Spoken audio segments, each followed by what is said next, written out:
Welcome, friends in podcast land. This is Mark. We are speaking on spirits tonight, and tonight we are going to be talking about shapeshifters. We've got the whole gang here. We're going to be going over everything dealing with shapeshifters, covering the history, different cultures, and everything. So sit back, relax, join us as we transform and talk about shapeshifters. Welcome.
All right, welcome. Glad you could join us for this podcast. Again, we are here today. We're talking about shapeshifters.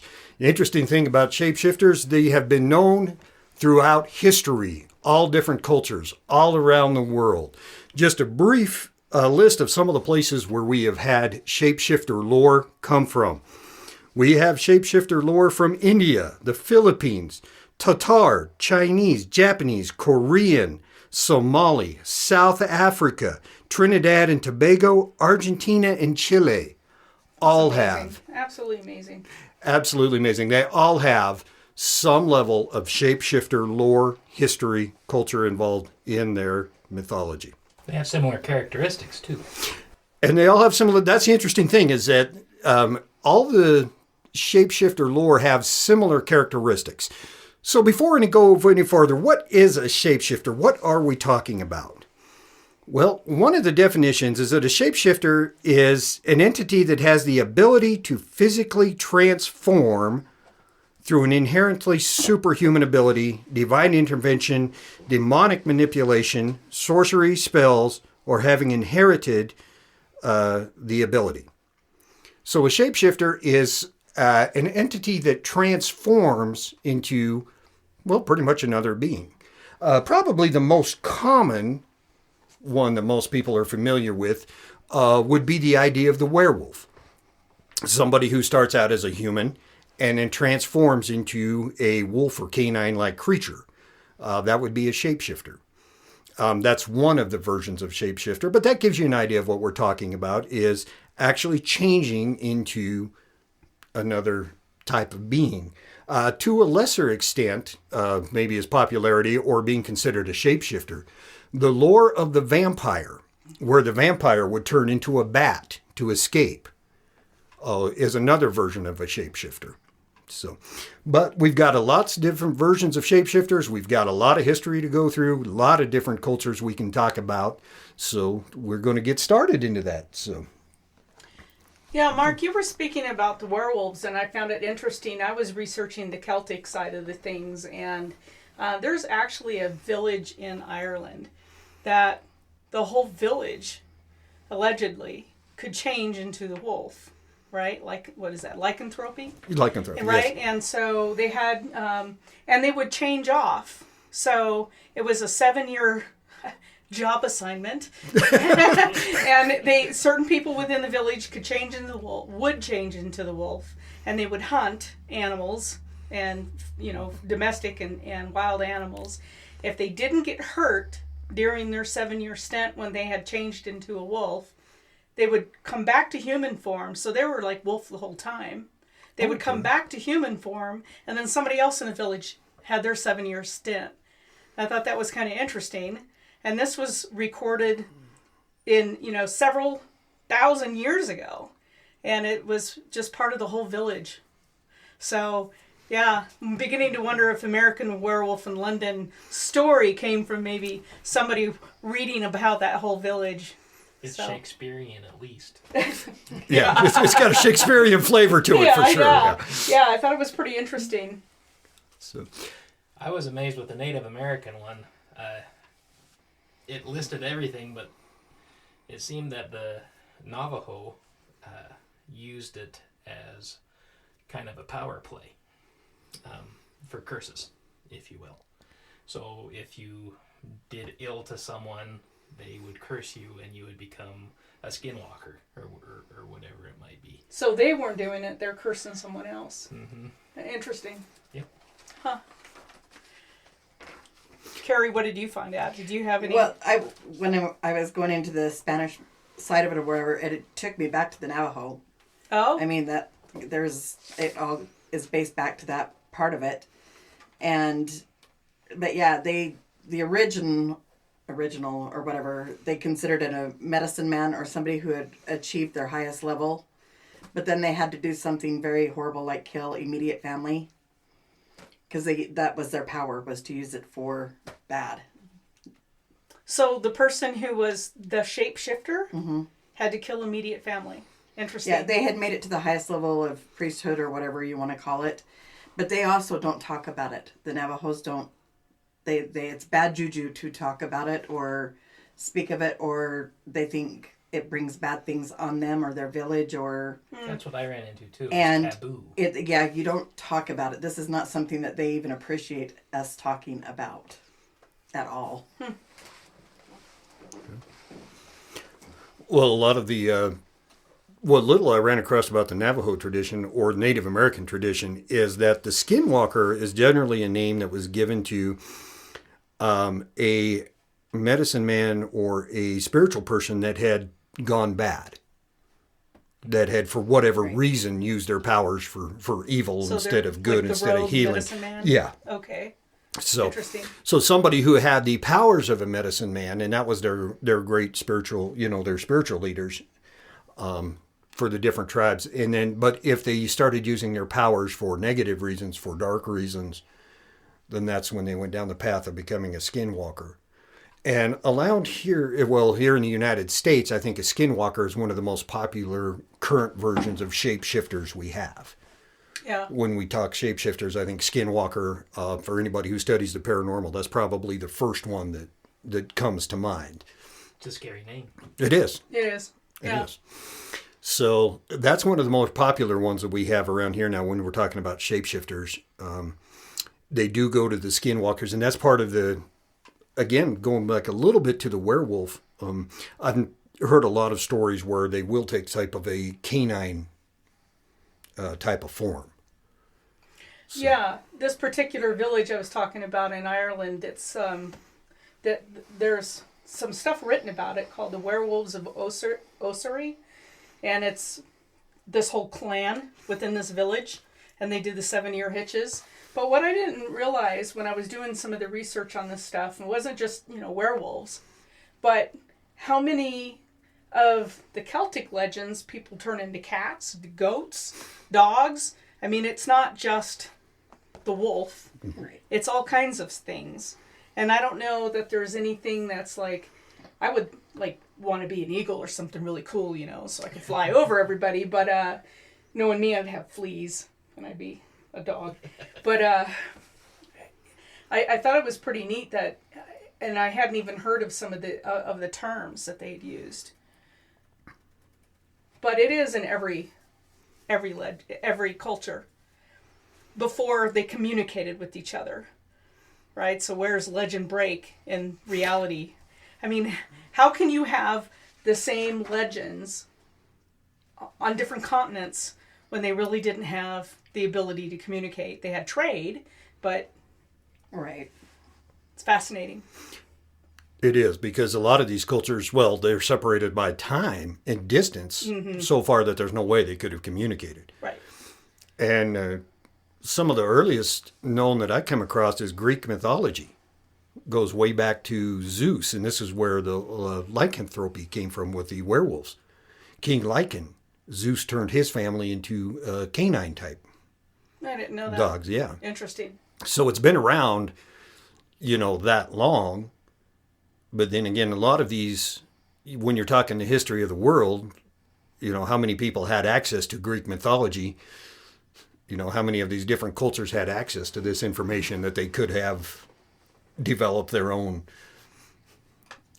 cultures from. So even though Greek mythology has been around, well, probably almost forever, a lot of these cultures didn't have access to it. I mean, the history of humanoids on the planet, it's been relatively recently since reading was a common, a common thing. So you got to ask how many, would have known about these. And then the Asian cultures that have it, the Central and South American cultures that have shapeshifter lore, Celtic cultures, these are far removed from ancient Greece.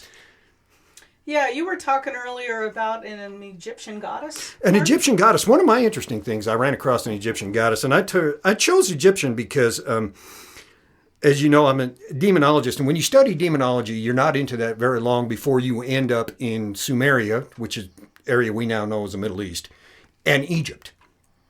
A lot of your research takes you back to these two cultures. So I took the Egyptian one because I was kind of interested in what that is. And interestingly enough, there was not a whole lot in the Egyptian on the shapeshifter itself. But I did run across what they considered a shapeshifter was the goddess Hathor. Hathor is how you spell that. And she was a goddess. Hathor is kind of fun. Kind of a fun... Fun of parties. Fun of parties. She actually is. She is. Yeah. She is a party goddess. Give me 1 second here. Let me go through my notes, Steve see what I Martin can come up comes with. to mind. Yeah. There's a. I went to print out my notes before this, and my printer died, so I had to send it to myself. So I'm trying to look up my notes here and see what I can find. Hathor is a very feminine goddess. Works with very feminine energy. She is a goddess over joy, love, dance, alcohol, and perfume. She's a party goddess. She is. She is totally a party goddess. In fact, to this day, when they celebrate her right around July 20th, beer and wine are encouraged at the ceremony. So she's coming to my next she That's it. she's all right. I read people pretty well. Yep. So Hathor, she's fun to have around. So, but she is a couple interesting things. She can manifest various different animals depending on her mood. She could appear as a cat, falcon, actually as a fig tree, a vulture, hippopotamus, and a cobra. Those are some really random animals. Those are some really random. I guess if she was really upset with you, she will show up as a lioness. Oh. Or a cobra. So a cobra can't be really friendly either. No, but that's they're not fuzzy and warm and cute. No. I hear tail hippos kill most people in Africa. That's true. That's true. And hippos have got, they have a really negative personality. Mm-hmm. But her main, Hathor is actually, her main thing is to help babies. She arrives when a baby's, and the shapeshifter part of the lore comes in when they come up with the theory of 7 Hathors, in that there are 7 different versions of Hathor that will appear when a baby is born. Interesting. And so now there's some, going through it now, there's some discussion, is it Hathor in 7 different versions, or did she have assistants? Oh. But for some reason 7. Now, again, interestingly, I'm just going to throw this out here. If you have studied the paranormal for any time at all, 7 is a very interesting number. Keeps showing up again. They've got the 7 Hathors. As you were speaking earlier about the 7 years, people were the wolves. The number 7 just keeps showing up over and over again. And do that. So they would actually appear at the birth of a baby and pronounce the baby's destiny. Interesting. So, and then the mothers would offer 7 red ribbons, 1 for each Hathor. So. Well, that's interesting that you had an Egyptian goddess that was a shapeshifter, because there's a Celtic goddess that was a Shapeshifter. shifter, Yeah. Morgan, she was considered a shapeshifter. And she was, the name Morgan means the Phantom Queen, and she's, as a goddess from Old Ireland, was associated with war, destiny, fate, and death. And she frequently turned into a black crow, which was an ominous sign for those who were preparing to go into battle against her, because she, yeah. Legend has it that Morgan was in fact a triad of sisters, and I cannot pronounce any of their names because they're all Gaelic, and that's not happening. So, but she also would turn into an eel. She turned into an eel. Really? Into cattle, wolves. So she did a lot of different things. She would trick people. And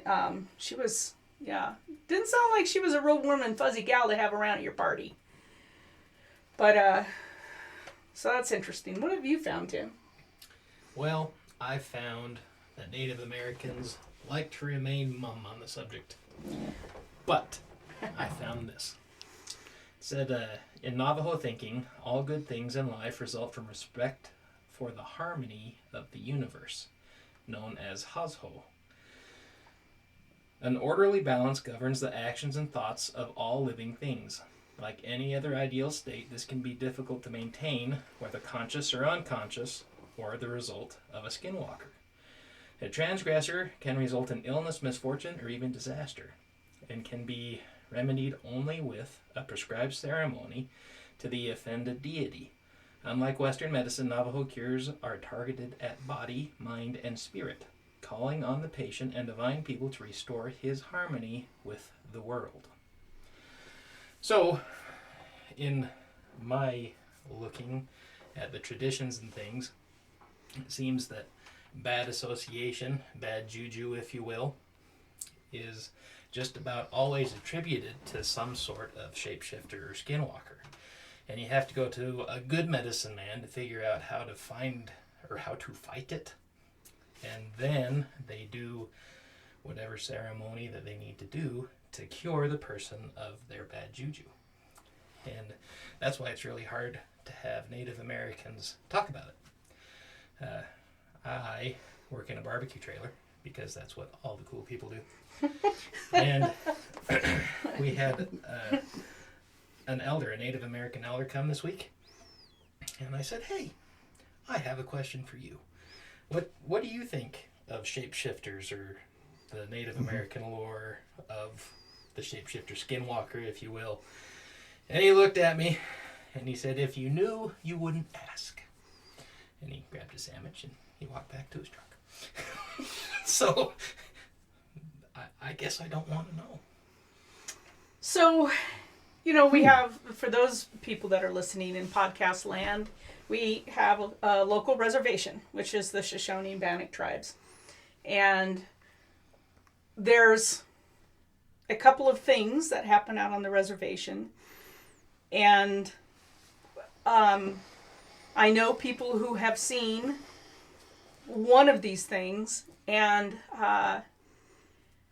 the three people that I'm thinking about that have witnessed this large shape-shifting being are, I can't say what they do, but I can say that they spend their whole summer outdoors. They hunt, they fish, they do everything outdoors. They're not people who are afraid of the natural environment. And they have all three witnessed this thing at different times on the reservation. And it has scared them so badly that one guy in particular, instead of, he would cut through the reservation to go to the Blackfoot River to like a family cabin, he would go all the way around to Soda Springs. For years, he wouldn't cut through the reservation again. Yeah. It freaked him out so badly. The other two people, they won't go out on the reservation at all. So, Well, I believe him. Yeah. And he gave that, I don't know that authoritative period on it. So I Right. decided not to ask anymore. Yeah. I mean, somebody's got to be saying something because we have articles that we can read. But to drive around Soda Springs and avoid the reservation is over a 100-mile trip. Yes. Yeah, that's kind of like way out of your way. it's- Way out of the it's- way. Yes, it's when not like you can it's cut just, through the reservation and get to this place pretty quickly. Yes. And you know, I've been on the reservation a lot, and there's things. There's things out there. It's all I can. Oh, they got some fun stuff out there for sure. Yeah. So what is it about? There's another thing, and it reminds me of the second bean that's on the reservation. In Ireland, right? You all hear about the little people. Now, when my grandpa was drinking the whiskey pretty heavy, he would be convinced we had the little people out in the manzanita bushes, right? Well, one night he convinced me I saw it too. To this day, I swear I saw this little thing. I don't know. I was too young to be hit in the whiskey, but who knows? Anyway, but they have this thing, and it's a fairy called the puka, and it is not a nice little creature to have around in your life. It is mischievous. It tramples crops, terrifies livestock. So like your hens wouldn't lay eggs and your cows would stop giving milk if they interacted with it. It's not, and it's a shapeshifter. But it's a really menacing thing. And from what it sounds like in all these different lore that we have, it's not a wonderful thing to come upon. So you're either cursed with it, or you're seeing somebody who was cursed, or you're seeing it could affect you. So it's not. So is it a matter of, like, not to get religious on people, but you know how in religion, a lot of different types of religion, they will guilt you into being a good person, right? Is this coming from that control mechanism that maybe elders want to have over their communities? I don't know. I mean, why would you turn into a werewolf? Because that seems so. I mean, this was, in 1100 BC, Right. this village was turning into werewolves, and it was documented. So I don't feel like that's control, but I don't know. Or is it just the fear that you could turn into a werewolf, the control mechanism, to be a good person? Well, that's a great topic. And one of the questions about a lot of this type of folklore and stories is this something that was created, again, hundreds, thousands of years ago, to keep people in the village at night? Oh, like the movie. Yeah. Yeah. Let's keep people from leaving. Let's away. keep people together. Safe together. So unit. let's create stories that will keep them in the community. Oh, that's right. Control. It's a control. So is it a form of control? Well, I don't think you can totally rule that out. No. I mean, I don't know that any one of us have ever seen something shapeshift. Mm-hmm. Maybe we have. I don't know. Not If you were recreationally partying, Right. maybe you have. I don't know. I I'm am not going to Oregon recommending next that year. out there, okay? Yeah. I'm just saying. But is that...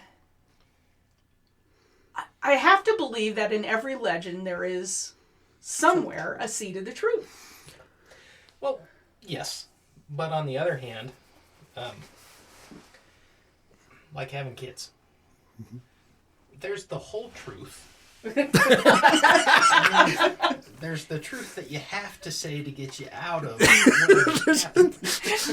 And There's a section of the truth that we're going to go with. That's going to be... we're going to focus on that section so we don't focus on this other section. Yeah. And I think that over the millions of years, that section of truth widens, and all of a sudden you have werewolves. Everybody Instead adds on a little of bit. there's and- a dog out there, a pack of wolves, gonna eat the kids. Yeah, but why would... Okay, I get that. I don't have kids, but I have animals. It's a close second. Okay. But I'm like, why would all of these different cultures have lycanthropy in it? How did that come to pass? Right, when there was no communication. When there wasn't communication. It's not like these ships were docking in these different ports all around the world and going, hey, did you know Bob turned into a werewolf? I mean, they're just trading goods. I don't think they were getting together to... Maybe they did. I don't know. But they didn't even speak the same languages. Right. So how did that... And in the Gaelic communities, they didn't write things down very much. It was all passed down verbally. So there isn't a lot of written documentation. Right. Very little in any of the Celtic world. So were there werewolves? I mean, I don't... Well, if you're talking about shapeshifters, it covers a lot of different animals, not just werewolves. Yeah, no, right. Throughout different cultures. You mentioned the crow earlier. Yeah. Crow is very big in shapeshifting lore for Nordic mythology. Right. Crows were very important there. And so that was one of the animals that was mentioned in the shapeshifting lore. Yeah. As getting into a little bit of the darker side towards the demonology stuff, the crows are considered messengers. Mm-hmm. You know, somebody will have pet crows and the crows will fly over and see what's happening and report back. Or sometimes the magician can see from the crows through the crow's eyes. So crows have been used throughout history as a animal mentioned in shapeshifting.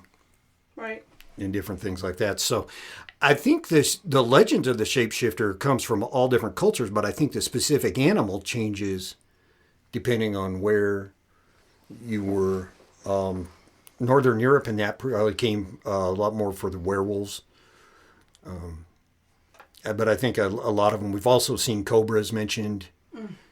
And there's a few, even though it seems like the majority of shapeshifters are negative, there's a few of them that have been positive. There's a few cultures and traditions where somebody will do shapeshifter for a positive reason, to help somebody, to assist a person, to do like that. Now, they're very rare compared to the overall story, but there are shapeshifters in both directions, even though the vast majority of them tend to be more negative. So that's why I got to wonder, is a lot of this shapeshifter lore something that was designed to, again, many, many years ago, keep people in the village. Yeah. In the group, whatever group that is. Keep people from wandering through the forest in the middle of the night type of thing. Yeah, and substance, as we kind of mentioned, I think has a lot to do with things too. Right. Substance has been around for a long time, whatever you want to call it. Between the alcohol and the peyote and everything else. Mm-hmm. Mm-hmm. Well, it was kind of interesting. When I was going through some of the Celtic stuff, there was a website that brings up other shapeshifters from other. So and I'm sure you guys have heard of this one, is the Wendigo. Yes. Sure, right? Yeah. Yeah, and it's a mythological evil spirit from the Algonquin tribes of eastern Canada. Mm-hmm. And it's believed that the entity can possess and control humans, forcing them to commit murder and sometimes cannibalism. And as it became more widely known, it's influenced even the naming of a modern controversial syndrome known as the Wendigo psychosis. And psychiatrists use this term to describe individuals who both fear they will become cannibals and for those who actually admit to craving human flesh. Fascinating. And like you said, Philippines, there's Oswang from the Philippines. The dreaded Oswang is very evil, very adaptable shapeshifter. It can assume the shape of a bat, a black boar, a black cat, and a large black dog. Now that's interesting because in a lot of paranormal places that have a lot of a menacing type of paranormal activity, the black dog is seen. And we've had cases, Mark, where the family has said they've seen a black dog in their home or on their property. The black dog is a really menacing entity. Yeah, very. So this Aswang likes to emerge at night and stalk any humans it can find. Other shapeshifters in the Philippines called it, got me on the name, Capri or Tikbalang, also exist in Filipino culture. These shapeshifters are known for their attempts at wooding young, attractive females. Wooding? Must be wooing. That's a typo, guys. Wooing young. Maybe not. Maybe not. We'll not go down that path. That's a different type of entity. We'll come back to that. They like young, attractive females who have yet to be married. So, and then there's the monkey wife in the Philippines. It's, I'm not even going to try with this one, but it's the monkey wife. It's a bearded woman who was lured out by one of these malicious shapeshifters. Sounds like somebody in the circus, I don't know. But anyway, she's turned into a monkey against her will and will remain a monkey until the end of her days unless she finds a handsome young man, as a monkey, makes him fall in love with her as a monkey, and then offers his hand in marriage. Again, as a monkey. Don't think that's happening. But you never know. People do wed ghosts now. Yeah, so I've heard stranger. It's possible now. Yeah. Oh, no, I have not heard that one. No. What, the wedding of ghosts? Oh, no, it's been going on for a few years now. Actually, one lady actually got a divorce from her ghost, too. You have to remember, I've lived in the middle of nowhere. I've had a lot of Wow. There's Japanese shapeshifters. See, and one of the ones, the Chinese, the nine-tailed fox, which is actually the reverse, the fox can shift into a human. Oh. And normally it's a female. And they can have up to 9 tails. And about every 100 years they get a tail. And once they got the 9 tails, they're about 900 years old, and they turn white or golden white. But is it's that where just the term reverse. foxy lady comes from? I don't know, but the nine-tailed fox is very, they call it a kinsu? Interesting. Kitsune. Kitsune. It's a Japanese fox spirit, but it's like the reverse. here it I mean, is, we're talking nine-tailed. about humans turning into animals. This is the fox actually turns into a human. But So it's she's not, because it says here that she'll rip out a man's heart. Right. Now Right. She's that not. theory, though, does exist across a lot of cultures where an animal will turn into a human. Right. Most times, a attractive female to lure a male to his death. Right. Well, mermaids. Right? Yeah. Mermaids, yeah. So. Mermaids, and again, going clear back to the Iliad, the sirens. Right. That's what they, That goes back to the parents' warning. yeah. So that idea again covers a lot of different cultures. But I found that fascinating that was clear back in the, let's see, what is it? The Han Dynasty. So it was a couple years back. Just a few yeah. But it was kind of the reverse of what I was trying to find. Mm-hmm. So that is one of the biggest. Well, from as a demonologist, you study, and when you get into shapeshifters, it's like, according to some people, every shapeshifter is a demon, and just about every demon is a shapeshifter, which is not quite accurate. So, it's in the world of demonology, it's hard to narrow it down because everybody comes up to, and I think a lot of, as we were mentioning earlier, anytime anybody has been around a shapeshifter, it does have a very dark energy to it. There's something about it. It's very negative, very dark. It upsets a lot of people. So it just automatically gets classified as a demon. Right. So, we get a lot of cases that get called into us, right? And for people who don't know this, we're Speaking of Spirits podcast is done by Pocatello Paranormal Research. So, and we get a lot of cases called into us, and we don't take every case. We're pretty selective. But it's amazing to me how many people think they have a demon. And that's super, super, super rare. I can just say it's super rare. We've had negative entities, negative haunts, But the whole demon thing, I can only remember the one case, Mark. Yeah. The one case that we had, and it plagued a family. Mm-hmm.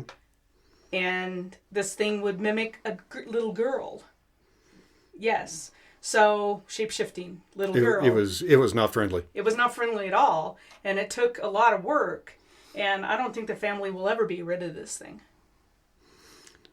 Yeah. So yeah, there's definitely some dark stuff out there for sure. In fact, I'm going to do one of my podcasts soon. Will be on. It's not a demon, but that's another story for another day. We'll come back to that. So. Well, there's this one type of shape-shifting that seems common across multiple cultures is the belief systems that the dead can assume the shape of an animal. So it doesn't have to be just a living person.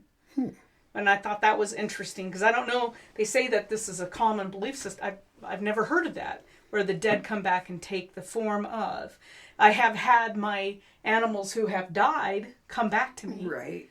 I mean, I've reached down to pet a dog that I had put down 2 days before because I felt his familiar lean against me. You know. But so they're saying that the belief system that the dead can assume the shape of an animal, sometimes in order to simply visit their loved ones, but often in an attempt to get revenge on those who killed them. Interesting concept. Mm-hmm. So they seem to think this is common. I've never heard of that. Well, again, if you go back, a few years, that could be a fairly common. If somebody passed away, and then their close family saw an animal somehow doing something maybe slightly different. Well, that's true. Like right after my mom passed, there was dragonflies everywhere in the yard. Yeah. Like that day. And that's my connection to my daughter. In fact, she had dragonfly.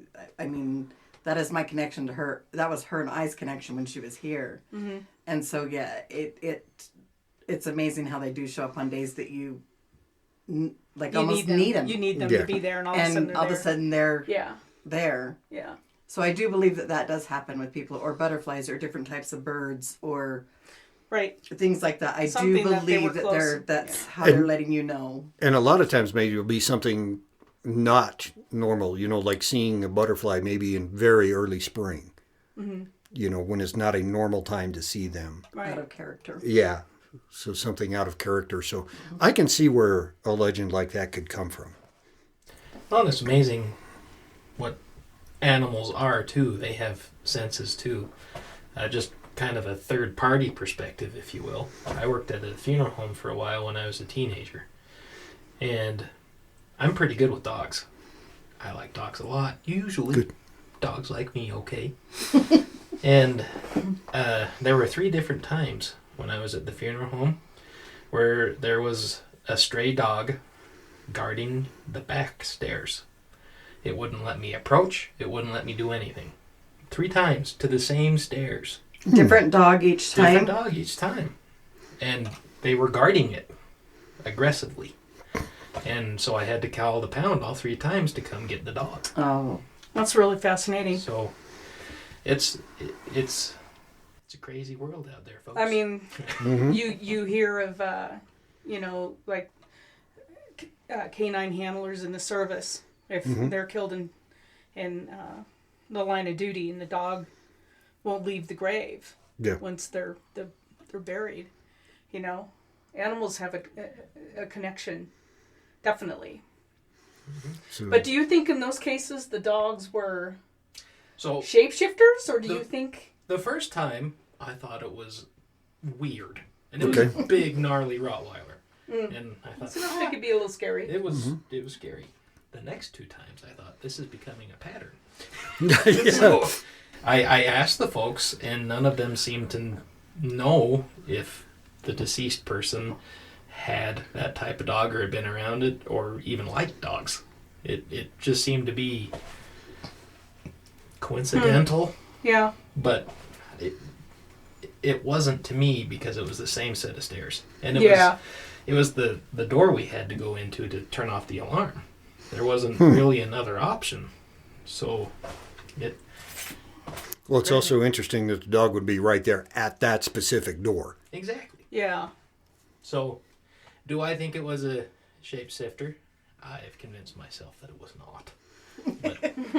But there was some connection. There's a connection, right. Yeah. It may not be a shapeshifter, but some connection. So what are your thoughts? Is this real? Is it real? Was it real and it's no longer real? Or was it never real? So I've been thinking about this one a lot. And I believe that things happen that you give power to. It just happens. And like when I looked at that elder and he gave me that tidbit of wisdom, he gave power to it. Mm-hmm. It was there. And so, is that there for you? I don't know. It was there for him. Mm-hmm. So, I think it's phenomena that will probably never be proven. But if you believe, you believe. And if you don't, you don't. Yeah. For me, though, the different cultures throughout all different parts of time, different parts of the world, and they're all somewhat similar, there's got to be a little bit of truth in there somewhere. Now, where the truth is and where the lore starts, that's kind of where the question is, but there's at least a sliver of truth in there somewhere. That's what I think. I don't think that we can have the same... You can call it different things, but it's the same abilities throughout every continent and every culture for thousands of years. I don't know that unless everything that we read is completely fictional. You know what I'm saying? Because... Yeah, but I don't know. I've had too many weird things happen to me in my life that I believe anything is possible. So shapeshifter wouldn't even bother you then, huh? It's like, okay. I believe that if you were in whether you call it the right place or the wrong place at the right or wrong time, anything is possible. And no, there was no substance. Cool. So yes, I think that there is truth somewhere in all of it, kind of like your explanation over the children. Mm-hmm. But yeah, I don't know how you could have a complete culture that is afraid to talk about it if things did not happen. Mm-hmm. And that's an entire, not just, I'm talking here and Navajos, all of them. It don't matter. They all don't want to talk about it. That's the other thing. If it was just a story or a lore, people will talk about it. The fact that people are hesitant to talk about it means that there's something there. Usually something behind that. And normally it's dark. And if you knew, you wouldn't ask. Yeah, I haven't. There you go. In all of the reading that I've done, I haven't seen too many shapeshifters that are good. Yeah. There's very few. Right. Very few. They're used Yeah. to instill fear in somebody or get control over somebody or, you know. Revenge. Yeah. Mm-hmm. Yeah. So, yeah, no, the vast majority of them are very negative. Or at least tied to negative experiences. Or what is associated as a negative experience. There's a lot of people who believe that the Bigfoot entity is a shapeshifter. And because it will be there 1 second, the next second it's gone. I don't know if I believe that Bigfoot's a shapeshifter, but that theory is out there. So that's one where it may or may not necessarily be a negative thing, but it's, something was here and now it's not. Yeah. So, and something usually fairly large, too. That's kind of hard to miss. Well, and it boils down to experiences. I think I've used this example in every podcast, but I have some property up yonder, kind of by Lava Hot Springs, Fish Creek. Good. And I really, really like it a lot. I know it really well. It's kind of my happy place. And one day, it was absolutely quiet, which is remarkable for the outdoors. Absolutely remarkable. And I just felt something watching me. Whatever it was. And so I took my gun out and I shot. And all of a sudden, all the noises started happening again. And it was fine, and I wasn't being watched anymore. And I like to tell myself that it was a cougar. But it wasn't. We'll go with that. Yeah. And so when I think back to that experience that I've mentioned a couple times before. It was a liger. Yeah, that's what it was. Come on. There you go. Could have been. Could have Hey, I lived in Soda Springs when that happened. It could have been. Yeah. There's possibilities, yes. But it's the feeling and the negative feeling. And when you're in an instance like that, where you have that negative feeling, you don't want your kids to feel it. Mm-hmm. So it's easy for me to put in my head Skinwalker or Sam Squatch, named Daryl, or whatever, just to try to keep kids safe. You know, when you was talking about a mountain lion or cougar, whatever, when I was cutting trees over in Montana, we had one watching us. But even when your chainsaw was off, the birds were still, were still squawking. I mean, there was still outside sound of nature. So when you're talking about the complete silence, I don't think it was a cat. So to circle it all around, do you think it matters if it's a different thing, a Sasquatch or a shapeshifter? Are we all just trying to get away from that feeling? Possible. Good question. Good question. I asked the good ones. Deep thoughts with Tim. Yeah, I don't know. Part of me really wants to experience the thing on the reservation. Because this is what I do. You know, I'm not the person that runs from the sounds and the ghosts and the knocks in the night. I'm the one that runs to it. Right. Because I want to interact with it. I want to know who it is and what it is. The other part of me is like, be careful what you wish for. Because, you know, you never invite things into your life that you have no control over. People included. So, anyway, just saying. Okay, I just had to throw that in there. So anyway. That's a totally different podcast. Okay, We'll come back. We'll come back to that topic. No, I'm just saying. You just don't invite. You don't invite. Yeah. Or be careful what you invite. Because it may not go as you think. Plan, yes. We have all of these things about how we can control our destiny and our fate. And, you know, you throw in something like any kind of shapeshifter out there, any of these legends, and then all of a sudden everything's chaos in your life. And it's because you gave it power. Well, I guess. I don't know. I know. So, maybe that's why I never feel rattled on an investigation, is because I don't give anything power over me. I don't know, but we had that one event, Mark, and it was pretty out of control. It was an investigation where something was very, very dark, and it was really out of control, and I was physically attacked. I mean, thankfully, the person that was working with us that night was was a monk one time, and so he and Mark and a few other people who were there were peeling this thing off of me. That was very dark. And this is me saying it was a dark entity. And I'm the one that's always saying it's not a demon. I'm usually the one saying, no, that's not nearly as bad as people are making it sound. I'm saying this thing was a nasty. Yeah. So if I'm saying it was, it's pretty bad.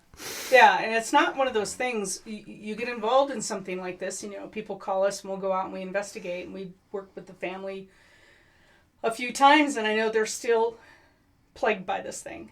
You cannot walk in, They still got that? Ooh. You cannot walk in the door and tell somebody you'll make it all better. Because we don't know if we can. We can walk in and we can interact and we can maybe find out information, and we can maybe give them some comfort because maybe we do connect with it and we can figure out who it is. Because usually it's a person. It's a dead person. This was not a person. This has been around for a long time. Long time. And it did morph, and it did change, and it was shape-shifting. Well, I was going to say, if you could physically feel it. Oh. But that's what I mean, is that's a whole different thing than what seeing somebody who's kind of stuck or struggling or just happy to be hanging out like at the gun plant or two totally different things. If you can actually physically, they're... Oh, yeah. It was very, very negative, and that's unfortunate. And these people were Native American. They were. Yeah. And two different tribes, not local. Do they live on the reservation? No. Close. They were right on the edge of it. Right on the edge. Well, that brings up the question at the time. Did you think it could be a skinwalker, for lack of a better word? No, I don't think we ever went that way with it. No, we never went into skinwalker, but there was some very... there were some very unique things that happened on that specific investigation. We recorded some really strange sounds, canine type sounds. And the remember the bat against the tree trunk? Mm-hmm. Wow. It sounded like somebody was literally beating a tree trunk with a baseball bat. Pow! I mean, it would just reverberate it in the house. Mm-hmm. Pow! And it would go on and on and on. And when you walked outside, one of the things in lore, right, is that if you have a willow tree on your property, you knot it. Mm-hmm. And that tree was full of knots. You knot the willow branches, and as the tree grows, the knots grow, right? Right. And that tree was knotted. And it was knotted decades ago because the knots were very, very high. So whoever lived on this property was also plagued with stuff. So you think it's the property, not the family? No, both. I think it was a perfect storm of people and abilities and property, and we kind of plotted a line between some of our other cases. Oh. And we went, oh, wow. Yeah, it was pretty, and they're still having issues. There was specific people that have certain abilities right next to, on land that had something on there anyway. Mm-hmm. And everything just lining up. I just got goosebumps because, yeah. Mm-hmm. Well, maybe that's why Native Americans don't talk about it, because there is no line to define what it is. It's just that. Mm-hmm. Well, and the other thing is entities don't really care about property rights either. Yeah, they're kind of, wherever they need to be, they'll go there. So, yeah, it is interesting when you get involved in this kind of work and you work with people long enough, you run into non-human entities. I mean, they're there. And it doesn't mean they're all negative. But just the fact that they're there creates chaos. And negativity with the families. The entity itself may not be driving it, but the energy that it's shooting out is causing illnesses and just everything that goes along with it. Well, the energy it shoots out puts everybody on edge too. Yeah. So there's always fighting. Yeah. There's always illnesses, chronic illnesses with the people involved with these things. Constant agitation. Because you get anxiety and depression and everything that comes with it. So, everybody's on edge all the time. And so, you say something and that triggers somebody and then people are screaming and it just kind of goes from there. So. Yeah. So, interesting topic. I think the shape-shifting thing is fascinating. I wish that our Native American friends would open up a little bit more, but I understand their hesitancy. I truly do. Because I have several of them and they won't talk about it. They won't talk about it at all. And again, it could be from the whole line logic of the Village movie where you don't talk about it because it gives it power, or you don't talk about it because of control. You use it as a control mechanism. I don't know. We don't know. Or we can't handle the truth.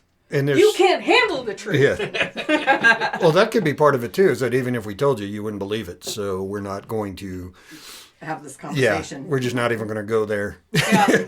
Yeah. Fascinating stuff. because it is paranormal, beyond normal, so far outside of the normal that even if we told you about it, you're probably not going to believe it unless you experience it. Yeah. And we all have those friends that think we're crazy for what we do, right? And they don't even acknowledge if we even slip it into a conversation. They don't acknowledge it. It's she didn't say that crazy thing again, right? Here. Yeah, you know. So just keep walking, Just smile keep- and nod, keep walking. But people fear what they don't understand, and that's a fact. Yeah. Right. And, Well, and they're probably scared to give it power, too. well, If they acknowledge it, then they have to not accept it, but they have to address it. Well, Yeah. there are a few entities that if you name them, you get their attention. yes. And then they start looking at you. And so if they think it could be something like that, then yeah, you don't even want to talk about it. Yeah. Because if you're talking about it, then all of a sudden this thing is watching you and paying attention to you, and it may consider that an invitation. I have to say that my ex-husband would never. Oh God! I watch every dark, creepy movie I can find because I love man. I'm sitting out there alone in my house with nothing around me, and I'll watch something dark, and he's like, "You're just gonna make it happen." I'm like, "Oh my God, it's not gonna happen because I'm watching The Exorcist." Okay, it's just not. So. Yeah. Quick story, I'm in a movie theater watching a movie. I can't even remember which one it was, but there was a scene in there where the professor who was helping them figure out what was going on reached up onto his bookshelf and grabbed a book called the Dictionary of Demons. And sitting here in this movie theater watching the movie, and I said, "Oh, hey, I've got that book." And you can hear people scooch away.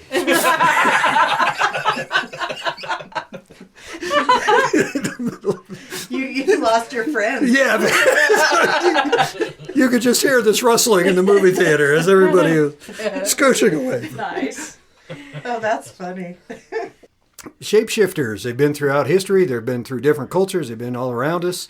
Probably all around us still today, if we know where to look for them. But that's kind of what we got. There's enough in here. There's enough lore, enough different cultures throughout all points of history. There's probably a little bit of truth to what we're talking about. Thank you for joining us today on Talking to Spirits. Speaking of spirits, Speaking of spirits, I'll edit that out. what can I tell you? Santa took all the good elves.